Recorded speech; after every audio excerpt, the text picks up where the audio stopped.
అర్థమవుతుందా? అమ్మా, నూతన యెరూషలేము నీకు నాకు గొప్ప మందిరాన్ని, గొప్ప పట్టణాన్ని కడుతున్నాడంటే దానికి పునాది, దానికి మూల కారణం ఏంటో తెలుసా? ప్రేమ. చాలామంది అయ్యా ప్రపంచంలో 7 వింతల్లో ఒక వింత తాజ్మహల్ అండి.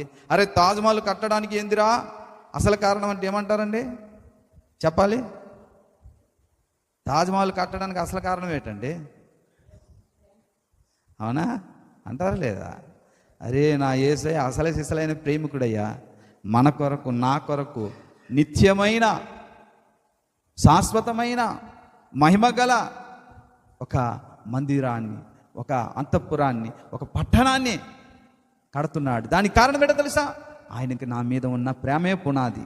హల్లెలూయా, హల్లెలూయా.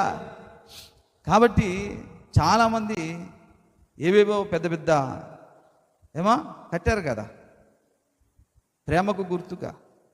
నిజానికి ఈ సంఘ కన్యక ఆ అంతఃపురానికి, ఆ పరలోక పట్టణానికి చేరడానికి పునాది కూడా చెప్పండి, ప్రేమయే.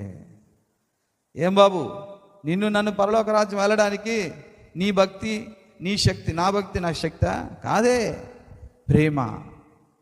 దానికి పునాది ఏంటండి? దానికి కారణం ఏంటండి? ప్రేమ. సంఘ కన్యక పరలోకము చేరడానికి కూడా కారణము, పునాది ప్రేమయే. అంత అందమైన మహిమా ప్రపంచాన్ని, నూతన యెరూషలేమును వజ్రాలతో, శుద్ధ సువర్ణముతో, సూర్యుడు చంద్రుడు అక్కరలేని జీవజల నదులు పారేటటువంటి, జీవవృక్షం ఉండేటటువంటి, సర్వ విశ్వ పౌరులందరూ కూడా చూడ్డానికి తహతహలాడేటటువంటి అద్భుతమైన, అందమైన, విచిత్రమైన